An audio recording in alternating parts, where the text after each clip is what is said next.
So we'll start in a couple of shakes, folks. Let's just wait for the rest of our classmates.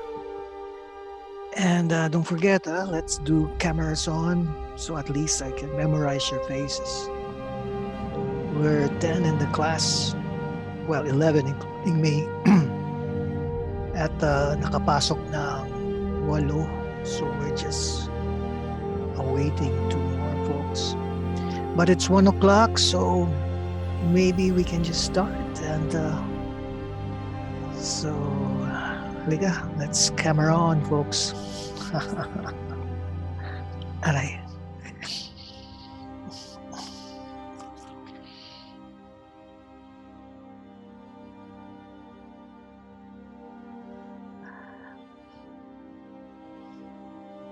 Sige, while waiting for, sandali, may naghihintay sa labas. Admit.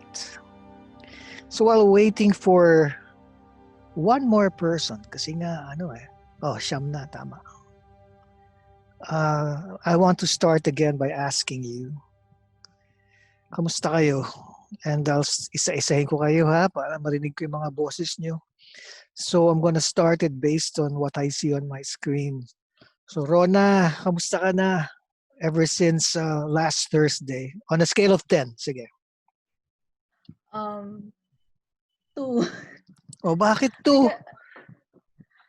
Na-overwhelm ako sa workload namin. Like Alam mo, parang every day dapat may kailangang tapusin na task. And na-realize ko na I don't have time for myself anymore. So like, alam mo, it's the same as my Film 102 class when I asked them. Pero ikaw ang pinakamababa. Most of them said 4 or 5 or something. Pero yun na nga, this online, this virtual 100% classes, parang I'm just speaking for myself. Parang hindi pa rin sanay yung ibang teachers. Parang ang mode nila is, since we're not meeting, we have a list of 200 things that you should do. And if you don't do it, ibig sabihin nun, hindi nyo ako mahal. We'll discuss that but I understand. So, I'm glad you're telling me this because everything that you guys share with me, as much as possible, I shared with my other teachers kasi pare-pareho din kaming kumakapa sa dilim. So, ilang units ka, Rona? 15 units lang po. Pero it's, anong course mo ulit? Can you remind me? Political science po. Wow. Puro papers yung iba ng teachers mo? Yes po. Wow. Puros may essay palagi. Well, anyway, sige, we'll discuss that in a few shakes. Ikaw naman, Michael, scale of 1 to 10, past week. Siguro po mga 6 po siguro. Oh, why 6?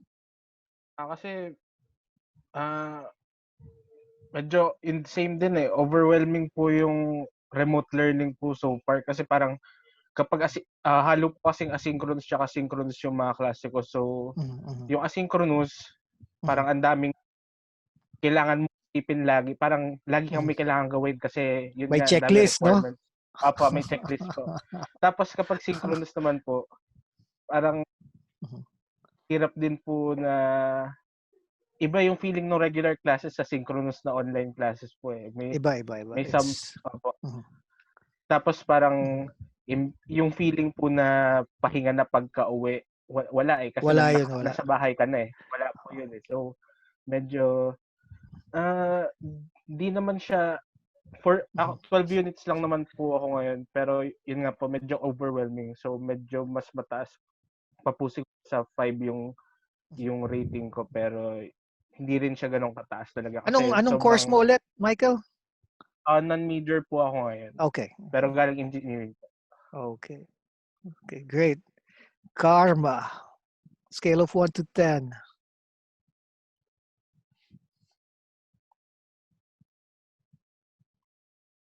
I can't hear you. Hello, sorry. Okay, go. My name is Kim pala. Maling account po yung assignan ko. Oh, okay. Okay, so probably a 5. Okay. I'm fortunate enough to have very considerate profs naman po, like yourself. That's what you think. Okay, joke. Hopefully.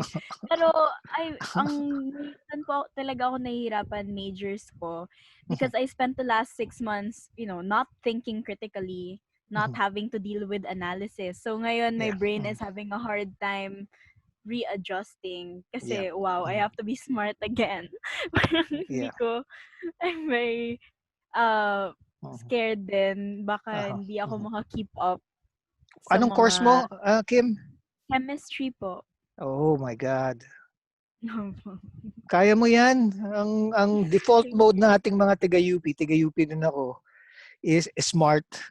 If we ever choose to be not smart, it's because we just want to pretend that we're like the rest of the herd. Ang yabang, no? But yeah, I get you guys. Ako din eh. I've been not thinking of anything really seriously, as I mentioned before. No? If I'd rather be doing my Crusader Kings games now than being in this Zoom session. But I love you guys, so might as well just get on with it. And ikaw naman, Casey, scale of 1 to 10. Siguro po, sir, 4. Oh my God, bakit naman? Anong Kasi course po, mo muna? Philippine Studies po. Okay. Mhm. Sa CAL, for sure, puro readings na Oh, sobrang tama. kakapal at puro papers. So, Mhm. first week pa lang po, grabe, parang binombard na po kami ng mga reflections, mga essays. So, hanggang ngayon, di pa rin po ako. Pero okay lang naman po. Well, So ang far, feeling, yeah. adjusting pa rin naman. Ganun. I have a feeling naman most of your teachers are going to readjust your workloads as the term progresses, because the last thing they want to see, or I want to see, is for anybody to have a breakdown in front of me, virtual breakdown, or at least your teacher is going to have a breakdown in front of you. But isa yan sa magiging major adjustment when it comes to online learning and teaching, is you need to be flexible and you have to be very sensitive, because no matter how much you want people to learn, if they're just kung lusaw sila, walang papasok. So we have to develop a new type of intuition when it comes to these Zoom meetings, maski na virtual lang tayo, but let's see how we can evolve in a couple of weeks. Kano man, Mario, kumusta na? Anong course mo muna, Mario? Sir, BSME po. Mechanical Okay. Engineering po. Oh, kamusta na? Scale of 1 to 10. 5 po, sir. Kasi Bakit? katulad din po nun sa iba po na nakaka-overwhelm po yung magdamag ka nakaharap sa computer na nanonood at nakikinig doon sa Tama. mga nagle-lecture sa synchronous classes. Tapos, ang bibig, yung parang project po yung iba pong assignment na binibigay po nila doon sa isang subject po. Tapos marami din po nakalimutan na prereq doon sa subjects na major po ngayon. Yan ang problema, no? Siguro because nga nataranta din yung UP. Kasi nga, to be honest with you, I think at a certain point, hindi pa sigurado yung UP na ituloy natin itong mga klase, right? And then they just decided, now we have to do this. And well, yun na nga, let's just give the university a benefit of the doubt, and hopefully nga, I'm sure naman lahat ng nangyayari sa atin ngayon, they're listening. So that's the best thing I love about our university, nakikinig. Kung kaya, kung hindi kaya, they adjust. But let's see. Hopefully nga by next week, hindi naman bumaba ng 5 yung score mo, or ano ba yun? 5 or 4. Kathleen, ikaw, kamusta ka na? Siguro po sa 4 po ako. Ano mo ng course mo, Kat? Speech com po. Oh, sige, so how? Why 4? Kasi ang dami na pong ginagawa agad. Tapos, gaya nga po ng sinabi ni Casey, ang dami pong readings. Tapos, meron po ako isang prof na hanggang 2 a.m. nag-email po siya ng gagawin. Parang nakaka-overwhelm. Ang dami na pong ibang ginagawa sa iba kong subjects. Tapos, yung prof po na yun, hanggang 2 a.m. po siya nag-i-email. So, parang sunod-sunod pa po yung email niya. Nakakataranta lang po. Ako naman siguro, I'm not gonna apologize for your professor, but let's just pretend na siya din natataranta. So maybe, yung kanyang emails at 2 o'clock in the morning is stress reliever niya yun. Unfortunately, ikaw natatambakan. But yeah, let's see how I'm listening to all of you guys kasi nga may plano ako about our midterms and everything, our finals and everything na pinag-usapan. And I will discuss it in a while. Ikaw naman, Jairus, nasaan ka na? Sir, siguro po mga 5 or 4. Okay. Anong course mo, Jai? Chemistry po. Okay. Kasi po, yun nga, same din naman as the other people. Nakaka-overwhelm po talaga, especially now na I have to study on my own. I have to be honest, I'm not good at time management. So, Okay. minsan, hindi ko talaga nahihirapan ako to keep my schedule on track. Lalo na self-study ngayon and everything. And then, recently, I started feeling demotivated to study. So, nahirapan din ako to force myself na, okay, I have to do this. I have to watch this video to learn this subject. It's really hard po.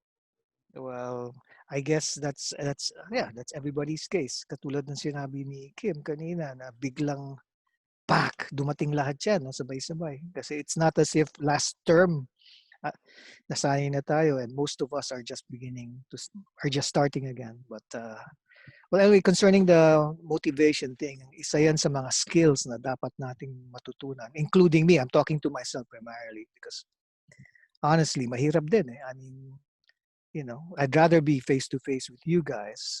Para pag nagalit ako sa inyo, pwede ko kayong murahin ng dire-diretso. But I can't. And, I love cursing people. It's my only joy in life, if you only knew. But anyway, ikaw naman, Flynn, anong course mo and how are you?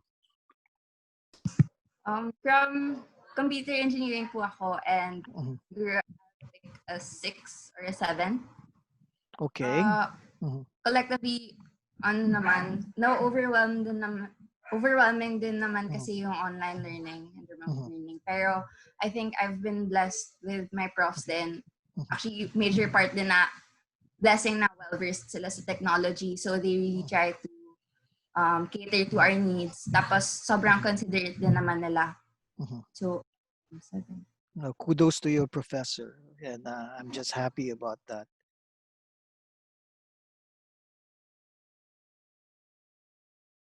Before I ask you my next question, on your piece of paper, again, I'm going to count down to 10.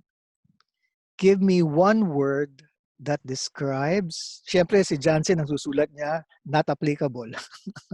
One word that describes the experience of Mansion. Just one word, don't give me a phrase. It could be obsession or whatever it is. Kayo nang bahala. Sige. 10, 9, 8, 7, 6, 5, 4, 3, 2, 1. Flash your answers to the screen. Sige. Yung kay Michael, maliit masyado. Patingin nga, lapit mo, Michael. Dreamy po. So dreamy. Si Rona, dreamy din. Pag nanasa si Casey, longing din si Kim, desire si Jairus, desire si Flynn, NA of course si Jansen, desire si Jomel, and thrill si Kathleen. So basically, Rona and Michael, dreamy. I presume dreamy because you're talking about yung aspirations ng mag-asawang Dolores at Ambo, right?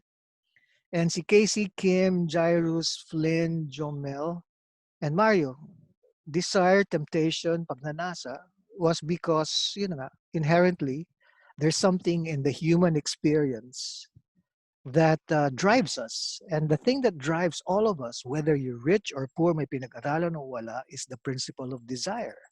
And desire in itself, alam naman natin, folks, without being moralistic or amoral, is a very neutral thing. Okay, it really depends on what we do and the decisions we make. Yung kay Kat, ano yung sa'yo, Kat? Yours is thrill. Again, related siya sa desire because there's something in the experience of the couple that added thrill to their lives. Tanong ko sa inyo, nung simula ng pelikula, Yan, Bella at Johnson, hindi ka kasama sa usapan kasi hindi ka nanood. Sa simula ng pelikula, happy ba yung relations, thrilling ba yung relationship ni Ambo at ni Dolores? Yes or no? It was so dismal, right guys? Mag-asawa sila, they sleep in the same katre, pero they don't even talk, right guys? Hindi sila nag-uusap. So kung tutuusin, in relation to what Kathleen answered, walang ka-thrill-thrill ang buhay nila. They were living like robots or people just, just cleaning up the house. Okay. Now that is related to the color of the perfume bottle, which is red. Because kasasabi nyo lang kanina, red is the color of passion.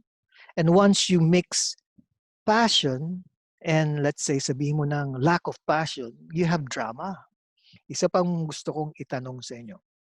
Okay. If you were in the shoes of Ambo and Dolores, would you have done the same thing? So it's either a thumbs up or a thumbs down. Okay, go.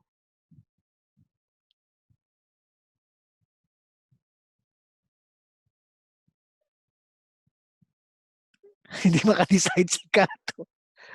Okay, I'm not, this question is actually, wala siyang right or wrong because depending yan sa attitude nyo.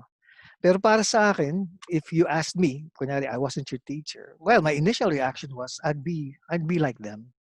Because don't forget, no matter what your moral stance is concerning any issue in the world, ang pelikula, merong komentaryo. A film is always, a good film at least, is always a commentary. And the one making that commentary or making a comment concerning a certain issue is the filmmaker. So alam natin na masamang gumalaw ng gamit ng ibang tao, pero the film sides with Ambo and Dolores.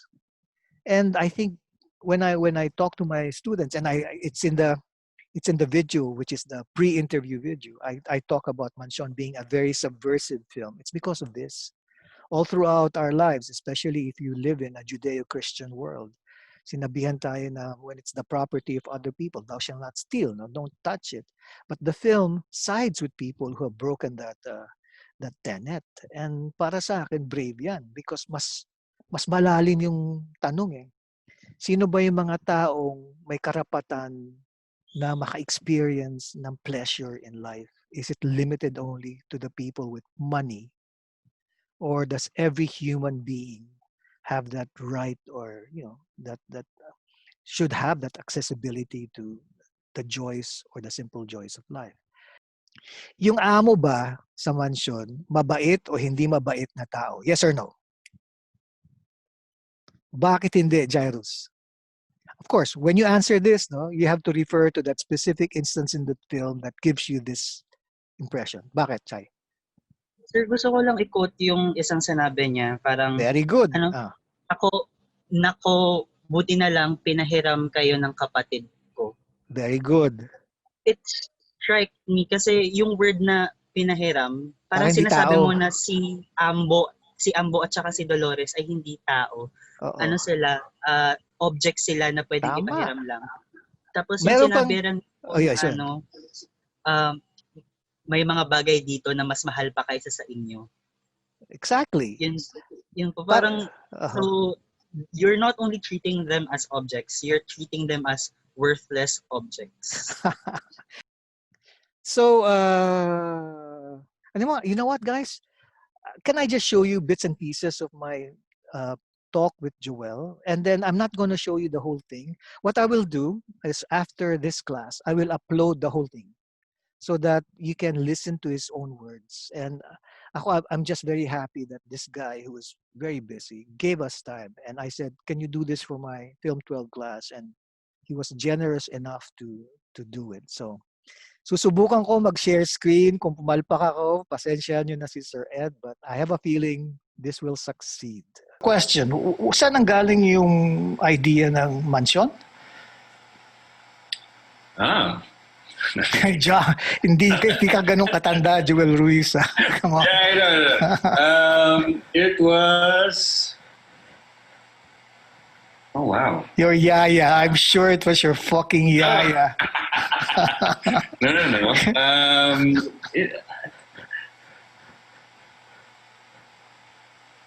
Wow, I don't remember. Wait lang ah. It's Kasi alright. okay, ganito. I wrote it for 4 years. Tagal kasi Talaga, yeah. I never believed it would get made. Alam mo yun?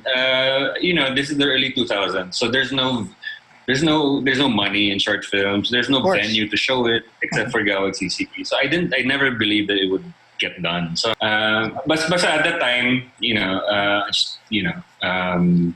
just maybe a decade out of college. Ano lang yan eh, I was heavily influenced by European cinema at the time. That's why I wanted to write. Ni Joel Ruiz. Yung mga tinuro ni Sir Doy. Okay. So it was so I wanted to work on the form, very formal filmmaking, visuals, very visual oriented, very formally composed, and cinema with a lot of color coding and a lot of ganyan. So I think I just wanted a simple story to be able to express that. I honestly can't tell you. It's all right. If you remember while we're talking, then you just blurt it out. But let's talk about the story. Whenever I discuss this film with my students, Joel, I always tell them it's a very subversive film because it's about the protagonist, si Dolores and Ambo, actually do something that bata pa tayo, sinabihan na tayo na wag mong gagawin yan. But we end up rooting for the couple, right? And I found that very, very subversive in a Konyo way.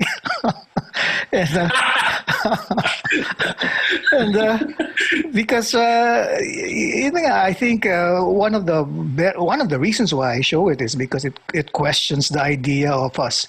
Who are the people who can enjoy things and who are excluded from this? So when you were, ano yung gusto mo talagang message? If you're a message filmmaker, what was it really that you wanted to say? Ang hirap ng mga tanong ko, dude. Oo nga eh. I wasn't prepared. Go ahead. But, I don't think I set out saying a message. But, I mean, I've always been fascinated with characters who are trapped with their own circumstance. No? Yeah, so I guess what I wanted to do with the film is to show a very parang very strong beating heart underneath all that stillness. Yeah, that's right. If I'm not mistaken, there's hardly a bit of dialogue in the first few minutes of the film. Nothing. And I think the first time you aside from yung sino ba yun, si Marty ba yung Donya? The voiceover lang siya. Si Marty. Yung voiceover lang. No? But she was saying na she was the one talking in the beginning, and then for a long time it's just silence, right? Yeah. And then the only time that's broken is when Dolores, ipakikuha nga yung chlorine sa loob. And I look at my students, I see sino dito ang bibigay, baka makatulog to or something. But 99% when they invest in the quietness of the beginning, they get so enthralled with the film. So that's Joel Ruiz. Pogi, But any reactions to what he says? Folks, since you're non-film majors, I'm going to share a tip with you. When you're asked to analyze a film, when you say something, okay, you should be able to pinpoint the exact moment in the film, madali lang to sa short film, pero kind of hard sa full length, wherein what you're saying is reflected in that shot or scene. And I'm going to give you this question. So in the beginning, wala na, patay na yung relationship. In the end, bumalik ulit yung, sabi mo na, yung libog ng relationship ni Dolores at ni Ambo. There's a certain moment in Mansion that defines that turning point. It's a shot, it's a scene. What scene or shot was that? Sige, go back, try to imagine the film. Sige nga, go. Raise your hand if you think you know. Sige, una si Jairus then Jomel. Jairus. Sir, feeling ko po yung when they were eating, tapos nasira yung TV nila. And then Ambo goes to fix the TV and then lumapit din si Dolores. And then Ambo suddenly smells Dolores' perfume. Okay, sige, balikan si Jomel naman. Is that the same answer, Jomel? Yeah, sir. Yeah, same answer. But to add with that, parang sinabi kasi ni Ambo, parang napagod ka ba today? Napagod ka ba ngayong araw? Something Very like that. good. Parang it shows that Ambo cares now for Dolores after smelling her. Very good. Ikaw, Casey, were you going to say the same thing? Or was it a different shot? Different shot po. Ano Yung yun part sa'yo? na kumakain po sila, tapos naging close-up shot na lang po ng camera yun. Parang mas nag-focus po sa mata, yung sa pagtingin po ni Ambo kay Dolores. Kasi after po nun, parang meron ng transgression dun sa kanilang dalawa. Okay. But ako, I'll have to go with the two answers ni Jairus at ni Jomel. Kasi if you remember the scene, ang setup ganito. Mag-asawa sila, they sleep in the same bed, pero hindi sila nag-uusap. Tuwing the only opportunity for people to talk, usually guys, hindi ba, pag naghahapunan tayo o we eat sa may komedor when we're sitting with our family. But even that simple ritual, hindi sila nag-uusap because si Ambo nakafocus sa basketball or sa wawawi. Samantalang si Dolores, pinaglalaroan lang niya yung food niya. Pero may nangyari, nasira yung TV, right? So we're given that medium shot. Nangya naman to, sabi ni Ambo. And then they both approach the sirang TV. And then we're given a reverse angle when the camera is behind the TV. And we're given a two-shot. So I'm using technical terms so that next time when you want to discuss a film, you could possibly use the names of the shots itself. Tapos yung ilaw ng TV is the only thing that's illuminating their faces, yung reflection ng TV. So ang ginagawa nila, gawain ng Pinoy, pag may sirang bagay, pinupukpok, right? And it always works. So pinukpok ni Dolores, gumana ang TV. At last nagtanong si Ambo, anong amoy na yan? And Dolores says, wala, natapon yung pabango kanina. And then pause. 1,001, 1,002, 1,003 seconds. And then Ambo asks, napagod ka ba kanina? Which is a question that you ask a fellow human being. It's the first time, as Jomel and Jairus said, it's the first time Ambo treated his own wife with care and concern. So that was the moment. Pero para sa akin, based nga on the discussion earlier ng Film 102 ko, the triggering thing, folks, was the smell, the sense of smell. And if you know your esoteric world philosophies, they say that sa Asian race, no? Ako, alam mo naman ako, I'm a philosopher, astrologer, tarot reader, etc., etc. Sa Asian race, folks, ang pinakamatindi nating sense is the sense of smell. Okay? And especially pa pelikula to, dude. Kasi the only sense that's missing in a film is what? Folks, anong sense ang kulang sa pelikula? Pang-amoy. I'll just show you one small bit and then let's segue to what I'm going to be showing you next week, which is Cultado by Lau Fajardo. And then we'll talk about yung mga requirements nyo. Okay, folks? So, let me go back. Share screen again. Well, anyway, it's a pleasure. Anyway, Joel, siguro, I know you're busy, and so siguro maybe just a few parting words for people who want to make films despite our current situation, Joel. Despite our current situation. Yeah. You know what? People now are so lucky because access to technology is unparalleled. Yep. You can make films on your phone, you can make films on whatever, and you can show them, and people will see it. So it's a great time to make films. So my advice is to just sit down and get to work and just create. Express yourself, make mistakes, screw up, copy your favorite directors, don't copy your favorite directors, just make films. And I think more than ever now, we need it. No? Yep. We need it. The human psyche needs it now. Yeah.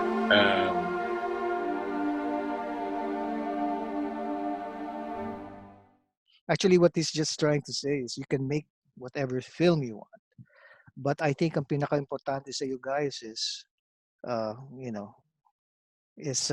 don't be afraid to make mistakes. It's the beauty of the world is we learn better from mistakes than from not trying anything. Huh? And, sila din, when they started, they were not Joel Ruizes or Lau Fajardas or Milo Tolentinos. They were just like you guys. They were students, and they just felt like they had to make a film.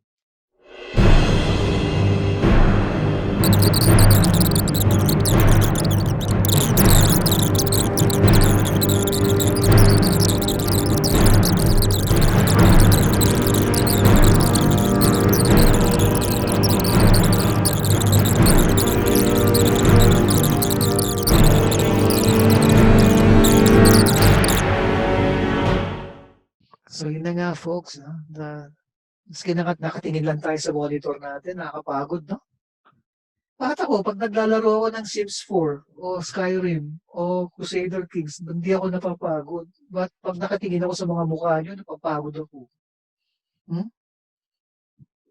Siguro dapat magpa-Vicky Bello na kayong lahat, no? Para hindi man ako mapagod. Joke! I love you all, no matter how you look like. Sige guys, enjoy your week. I'll upload all your assignments. If you have any questions, just raise it now. So please stay safe and be happy. Bye, folks. Bye. Bye, folks. Pakabait kayo, ha? Bye, sir. Thanks, Thank you, sir. sir. Bye, Nice. sir. Thank you. Paalam, sir. Be nice to your other teachers. Don't give them traumas, please. Yeah, be sweet.